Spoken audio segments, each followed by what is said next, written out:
Hello friends, എല്ലാവർക്കും എൻ്റെ ഹൃദയം നിറഞ്ഞ പരിസ്ഥിതി ദിനാശംസകൾ.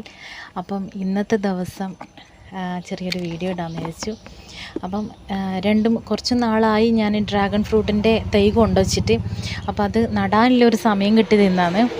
എങ്ങനെയാണെന്ന് വെച്ചാൽ ഇത് കണ്ടോ, ഈ ഡ്രമ്മ് ഞാനിങ്ങനെ കുറേ ചേട്ടന്മാരിങ്ങനെ വിൽക്കാൻ വരില്ലേ, അങ്ങനെ 100 രൂപയ്ക്ക് മേടിച്ച ഡ്രമ്മാണ്. പക്ഷേ ഇതിപ്പം ഡ്രാഗൺ ഫ്രൂട്ടിൻ്റെ നിലത്ത് നടുന്നതിനേക്കാൾ എനിക്ക് കുറച്ചും കൂടി പെട്ടെന്ന് കായ്കൾ ഉണ്ടായിട്ടില്ലത് ഇങ്ങനെ ഡ്രമ്മിൽ ഈ ബക്കറ്റിലൊക്കെ നടുമ്പോഴാണ്. അപ്പം ഇതുപോലൊരു തൂണും ഉണ്ട്. അപ്പം ചിലവ് ചുരുക്കുന്ന രീതിയിൽ ഇങ്ങനെ എല്ലാവർക്കും പരീക്ഷിച്ച് നോക്കാവുന്നതാണ്. നടുക്കിൽ കൂടെ ഒരു കയറി കൊടുത്ത്, അതായത് നമ്മൾ ഉരുക്കി ആക്കി കഴിഞ്ഞാൽ പ്ലാസ്റ്റിക് അങ്ങനെ കയറി കിട്ടും. കയറി അത് ഇതിലേക്ക് വെച്ച ശേഷം നമുക്ക് അതിൻ്റെ സൈഡൊക്കെ നമ്മൾ പാക്ക് ചെയ്യാൻ വേണ്ടിയിട്ട് എടുക്കുന്ന സെല്ലോ ടാപ്പില്ലേ, ആ ടാപ്പ് വെച്ച് ഒട്ടിച്ചു കൊടുക്കുക. അങ്ങനെ ആകുമ്പോൾ ഹോളങ്ങ് ഇതായി കവർ ചെയ്ത് വെക്കും. പിന്നെ വേറെ ഹോള് കൊടുത്താൽ മതി. അതിനുശേഷം നമുക്ക് ഇതുപോലെ അടിവളമായിട്ട് എന്തൊക്കെ നിങ്ങൾക്ക് കൊടുക്കുന്ന സാധാരണ എന്ന് വെച്ചാൽ, ഞാനിപ്പം തുളസീൻ്റെ കുറച്ച് പറിച്ചിട്ടുണ്ടായിരുന്നു അതിൻ്റെ സൈഡിൽ, ആ നടുന്ന സൈഡിൽ. അതുകൊണ്ട് തുളസീൻ്റെ അതൊക്കെ പച്ച തന്നെ അടിവളമായിട്ട് കൊടുത്തു. പിന്നെ കുറച്ച് ചാണകവും കൂടി മിക്സ് ചെയ്തിട്ടുള്ള മണ്ണ് ആദ്യം തന്നെ കൊടുത്തു. പിന്നെ നമ്മളെ മണ്ണ് ഓൾറെഡി ഒരു കറുപ്പ് കളറിലുള്ള മണ്ണാണ്, നല്ല ഫലഭൂയിഷ്ടമായിട്ടുള്ള മണ്ണാണ്. അതുകൊണ്ട് തന്നെ അധികം വളത്തിൻ്റെ ആവശ്യം ഉണ്ടാവില്ല. സാധാരണ വളത്തിൻ്റെ ഇല്ലെങ്കിലും നമുക്ക് റിസൾട്ടൊക്കെ കിട്ടാറുണ്ട്. എന്നാലും ഞാൻ വളമിട്ട് കൊടുക്കാറുണ്ട്. പിന്നെ വളമിടുന്നതും മുന്നത്തെ വീഡിയോയിലൊക്കെ പരിചയപ്പെടുത്തി തരുന്നിട്ടുണ്ടായിരിക്കും. അപ്പോൾ ഇതുപോലെ ചേർത്ത് കൊടുത്ത ശേഷം അതിലൊരു 1/4 ഭാഗം വരെ മണ്ണ് നിറച്ച് കൊടുക്കുക. മണ്ണ് നിറച്ചിട്ട് ഈ തൂണ് കണ്ട, അതായത് 4 തൈയാണ് കിട്ടിയിട്ടുണ്ടായത്. 4 ഡ്രാഗൺ ഫ്രൂട്ടിൻ്റെ തൈ കൃഷിഭവൻ വഴി മുഖേന നമുക്ക് കിട്ടിയിട്ടുണ്ടായതാണ്. അപ്പം 4 സൈഡിലായിട്ട്, ആ തൂണിൻ്റെ 4 സൈഡിലായിട്ട് അതിൻ്റെ സൈഡ് ഭാഗം നല്ല അതിനെ ടച്ച് ചെയ്യുന്ന രീതിയിലാണ് അത് നട്ടു കൊടുക്കേണ്ടത്. പ്രത്യേകിച്ച് ഡ്രാഗൺ ഫ്രൂട്ടിൻ്റെ ശ്രദ്ധിക്കേണ്ട കാര്യം എന്ന് വെച്ചാൽ, അതിൻ്റെ ഡ്രാഗൺ ഫ്രൂട്ടിൽ ഉണ്ടാകുന്ന ഇതില്ലേ ലീഫ്, ആ ലീഫ് പുറത്തേക്ക് പോകാതെ ആ തണ്ടിൽ തന്നെ പറ്റി അത് കവർ ചെയ്ത് മറിഞ്ഞ് വീഴുന്നത് വരെ നമ്മൾ ശ്രദ്ധിച്ചു കൊടുക്കണം. കാരണം മറിഞ്ഞ് വീണ് കഴിഞ്ഞാലാണ് അതിൻ്റെ ഫ്രൂട്ട് ഉണ്ടാകുന്ന ആ ഒരു ടൈം വരുന്നത്.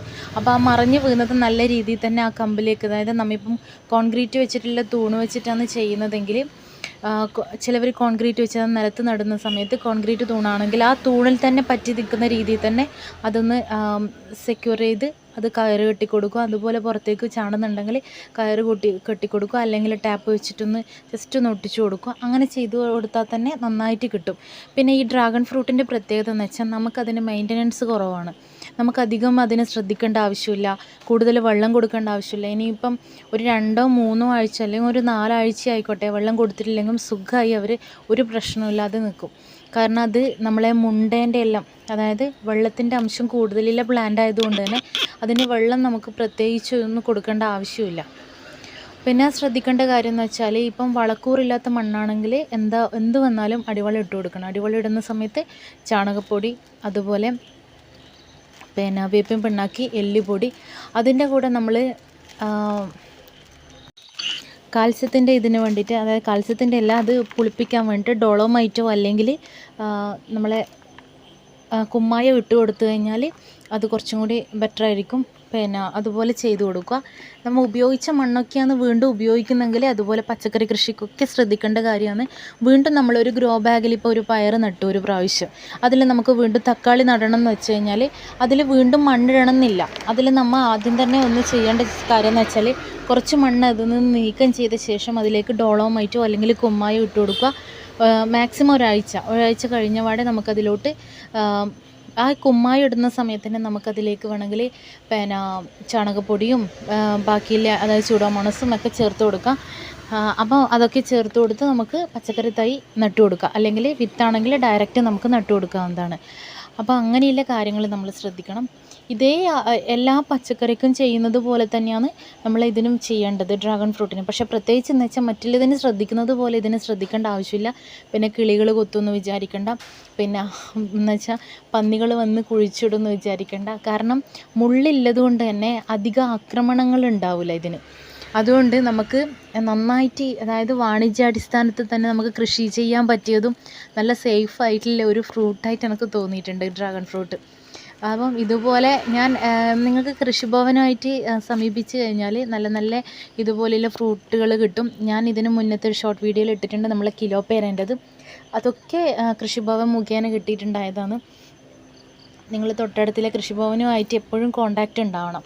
എന്തൊക്കെ വന്നിട്ടുണ്ട്, എന്തൊക്കെ നമുക്ക് ആനുകൂല്യങ്ങൾ കിട്ടും, അതിന് വേണ്ടിയിട്ട് എന്തൊക്കെയാണ് ചെയ്യേണ്ടത്, നല്ല സ്ഥിരമായിട്ട് കോണ്ടാക്ട് ചെയ്ത്, അതായത് പച്ചക്കറി ചെയ്യുന്നവരും അതിനോട് താല്പര്യമില്ലവർക്ക്, കൃഷിനോട് താല്പര്യമില്ലവർക്കാകുമ്പോൾ ഇത് ഓട്ടോമാറ്റിക്കായിട്ട് വരും, അന്വേഷിക്കുകയും എല്ലാം ചെയ്യും. അപ്പം അങ്ങനെ ചെയ്ത് കഴിഞ്ഞാൽ തന്നെ നമുക്ക് കുറേ ബെനിഫിറ്റ് ഉണ്ടാകും കൃഷിഭവൻ മുഖേനയായിട്ട് തന്നെ. അപ്പോൾ ഇതുപോലെ 4 സൈഡിൽ ഞാൻ പറഞ്ഞില്ലേ, 4 സൈഡിലും കൂടി കൊടുത്ത് അതിന് അതായത് ഇപ്പം ഞാൻ കുറച്ച് നാളായി ഇത് വാങ്ങിച്ചിട്ട് നടാനുള്ള ഒരു സമയം കിട്ടിയിട്ടുണ്ടായിരുന്നില്ല. ഇന്നാണ് ഇതിന് സമയം കിട്ടിയത്. അതുകൊണ്ടാണ് ഇന്ന് തന്നെ എഡിറ്റ് ചെയ്ത് വീഡിയോ ഇടാമെന്ന് വിചാരിച്ചത്.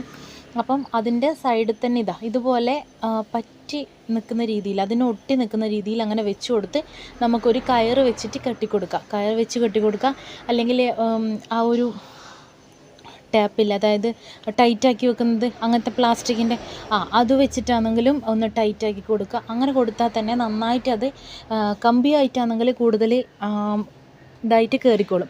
അല്ല വെൽഡ് ചെയ്തിട്ടുള്ള റൗണ്ടായിട്ടുള്ള കമ്പിയാണ് നിങ്ങൾക്ക് തൂണായിട്ട് വന്നിട്ടുണ്ടെങ്കിൽ അതിന് പ്രത്യേകിച്ച് ചെയ്യേണ്ട സംഭവം എന്ന് വെച്ചാൽ നമ്മളെ പച്ച കർട്ടനില്ല, അതായത് നമ്മളിപ്പം വീടൊക്കെ പണിയുന്ന സമയത്ത് വെയിൽ കൊള്ളാതിരിക്കാൻ അങ്ങനെ ആ ഒരു പച്ച കർട്ടൻ വെച്ചിട്ട് സെക്യൂർ ചെയ്യല്ലേ, ആ ഒരു പച്ച കർട്ടൻ, അതിനെന്ന പേര് പറയാൻ എനിക്ക് അറിയുന്നില്ല, അറിയുന്നവരുണ്ടെങ്കിൽ ഒന്ന് കമൻറ്റ് ചെയ്യുക. പിന്നെ ആ പച്ച കർട്ടൻ ഒന്ന് ആ കമ്പിമേൽ റോൾ ചെയ്ത് കൊടുത്തു കഴിഞ്ഞാൽ, റോൾ ചെയ്ത് കയറ് കെട്ടി കൊടുത്തു കഴിഞ്ഞാൽ നല്ല ഗ്രിപ്പ് കിട്ടും. ആ ഗ്രിപ്പ് കിട്ടുന്ന സമയത്ത് നമുക്ക് ഇതുപോലെ പെട്ടെന്ന് തന്നെ, അതായത് ഈ കമ്പിയിൽ കയറുന്നതിനേക്കാളും പെട്ടെന്ന് തന്നെ ഡ്രാഗൺ പ്ലാന്റ് നമുക്ക് പെട്ടെന്ന് തന്നെ കയറി കിട്ടും. ഇതിൻ്റെ കാലയളവ് എന്ന് പറയുന്നത് 6 മാസം 3 മാസം എന്നല്ല, ഇത് കയറി മറയുന്ന സമയം. ആ മറഞ്ഞു കഴിഞ്ഞ് കഴിഞ്ഞാൽ നല്ല അടിവളം, അതായത് നന്നായിട്ട് വളം കൊടുത്തു കഴിഞ്ഞാൽ തന്നെ നന്നായിട്ട് ഫ്രൂട്ട് കിട്ടും. പിന്നെ പ്രത്യേകിച്ച് എന്ന് വെച്ചാൽ സ്ലറി ഒഴിച്ചു കൊടുക്കുക. സ്ലറികൾ എന്ന് പറയുന്നത് നമ്മളെ വേപ്പിൻ പിണ്ണാക്കും എല്ലുപൊടി അതുപോലെ ചാണകം, പച്ച ചാണകം കൂടി മിക്സ് ചെയ്ത് 5 ദിവസം പുളിപ്പിച്ചത് നേർപ്പിച്ച്, ഒരു കപ്പിന് 10 കപ്പ് വെള്ളത്തിൽ നേർപ്പിച്ച് നമുക്ക് ഒഴിച്ചു കൊടുത്തു കഴിഞ്ഞാൽ എല്ലാ പച്ചക്കറിക്കും ബെസ്റ്റാണ്.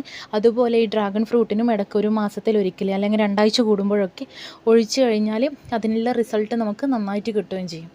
അപ്പോൾ എല്ലാവരും വീട്ടിൽ ഡ്രാഗൺ ഫ്രൂട്ട് വെക്കാത്തവരിപ്പം കുറവായിരിക്കും, വെക്കാത്തവരുണ്ടെങ്കിൽ പ്രത്യേകിച്ച് വെച്ച് കൊടുക്കുക. ഇതുപോലെ തൂണ് തന്നെ വേണമെന്നില്ല, നിങ്ങൾക്കൊരു ചെറിയൊരു മതിലുണ്ടെങ്കിൽ മറച്ചു കൊടുക്കുക. അല്ലൊരു നല്ല ഉഷാറിലൊരു മരം നമുക്കതിന്, അതായത് കമ്പൊക്കെ ഇല്ല, ബ്രാഞ്ചസ് എല്ലാം ഇല്ലതാണെങ്കിൽ നമുക്കതിന് മറച്ച് വെക്കുന്ന രീതിയിൽ അതൊന്ന് നട്ടു കൊടുത്താൽ മതി, അതിൻ്റെ ചുവട്ടിൽ നട്ടു കൊടുത്താൽ മതി, നന്നായിട്ട് വളർന്നോളും. അപ്പോൾ എല്ലാവരും ഒന്ന് വീഡിയോ കണ്ട് ഇഷ്ടപ്പെട്ടിട്ടുണ്ടെങ്കിൽ ലൈക്ക് ചെയ്യുക, ഷെയർ ചെയ്യുക. അപ്പോൾ ഒരിക്കൽ കൂടി ഹാപ്പി പരിസ്ഥിതി ദിനം.